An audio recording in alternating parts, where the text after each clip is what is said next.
Hello, everyone. I wanted to get on here and have a very serious talk and talk about some things regarding the Republican Party. And these are going to be things that the Republican Party does not want us talking about.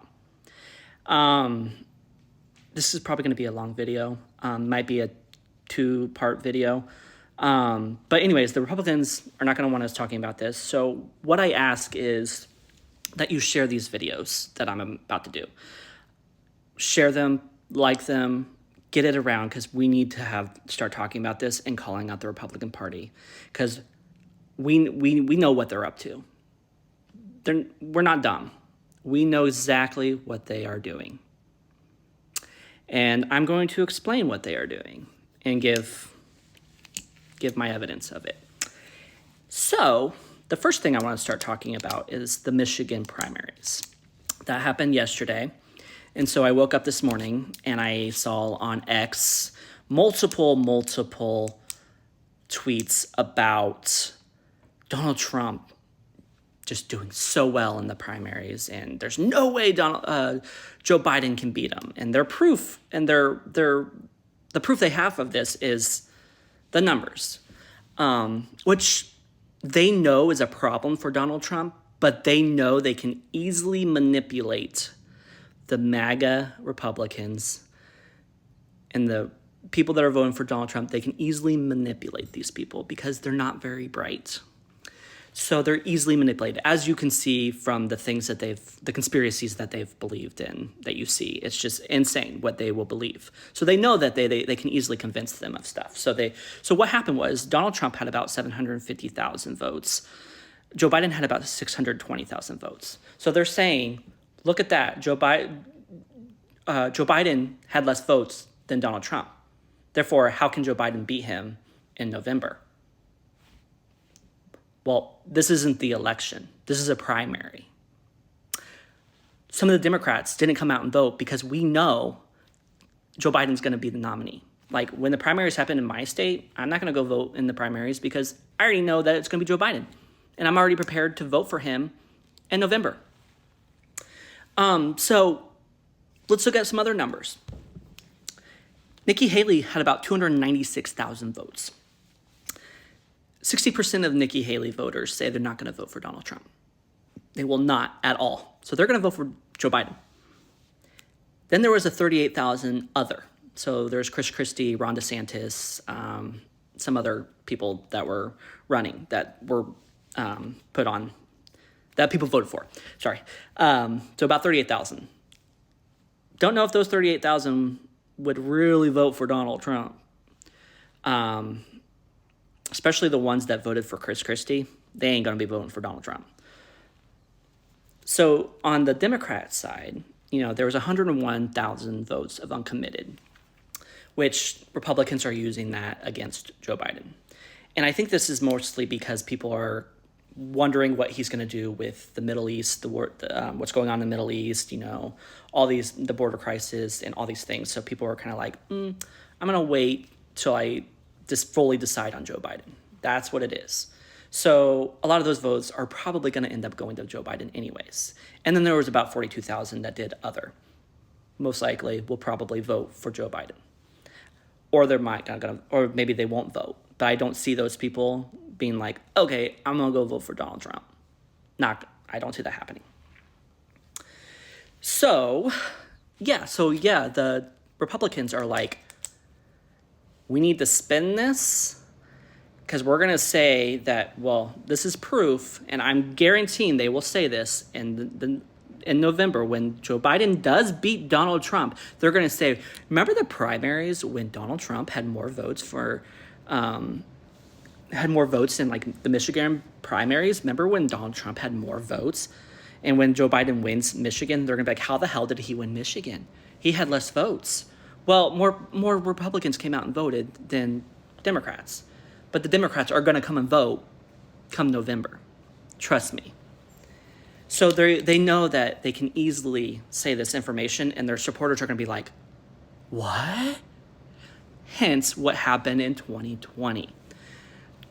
Donald Trump, going into the 2020 election, he knew there was a possibility he wasn't going to win. He probably didn't want to admit that, but he knew there was a possibility. And so what he started doing was like thinking, okay, I got to get ahead of this now.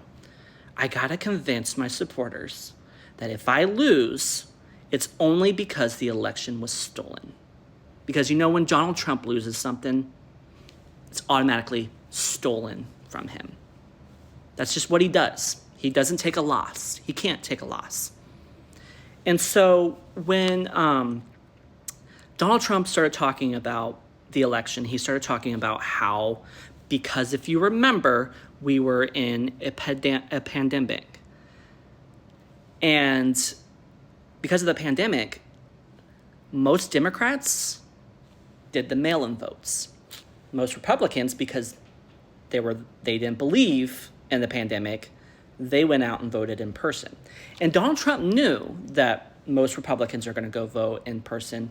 Most Democrats are going to go vote in mail, which want to say that's how Donald Trump votes, by mail. So then we come to the election night. Donald Trump knows that most states are going to count the in-person voting first.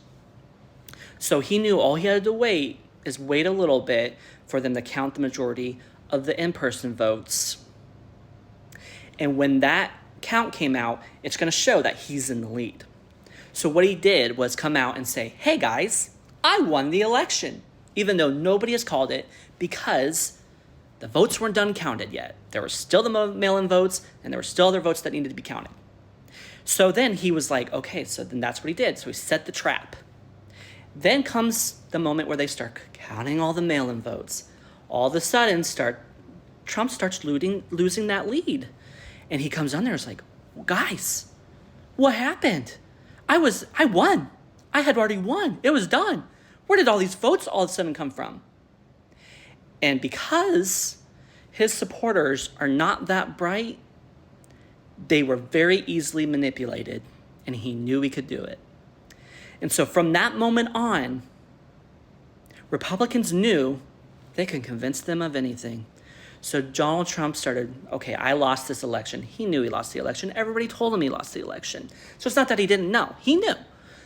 And so when it came time to certify the election, he did his little rally and told everybody to march to the Capitol and fight like hell. And other people that were spewing this nonsense was Marjorie Taylor Greene, Matt Gaetz, Lauren Boebert, and I remember Josh Hawley, the picture of Josh Hawley with his fist up, like, yeah, go get him, as they were marching to the Capitol to try and break in and kill Mike Pence, kill Nancy Pelosi, and stop the certification.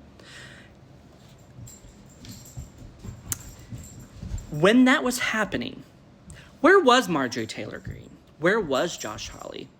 Where was Matt Gaetz? Where was Lauren Boebert? Where were all these Congress members? They were hiding. They weren't standing with you. They were hiding. And then guess who took the fall for it?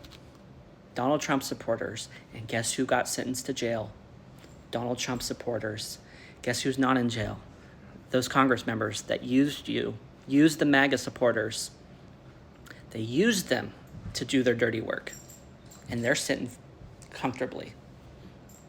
And now here we are coming again on another election. So now they got to start thinking about, okay, how are we going to convince everybody? Most of the MAGA supporters, they already believe that the election is going to be stolen. They've already put it into their heads that if Donald Trump loses, the election's stolen. That is their way of, that's their proof. Only if Donald Trump loses. But if Donald Trump wins, then our elections are done correctly. So, yeah. So all those MAGA supporters that went and crashed and broke into the Capitol, you guys were all tricked into doing that. And some of them, people that did it, have realized that, but I would say the majority of them still think the election is stolen, all based on a lie and manipulation from Donald Trump and the Republicans. I'm going to continue on to the next video.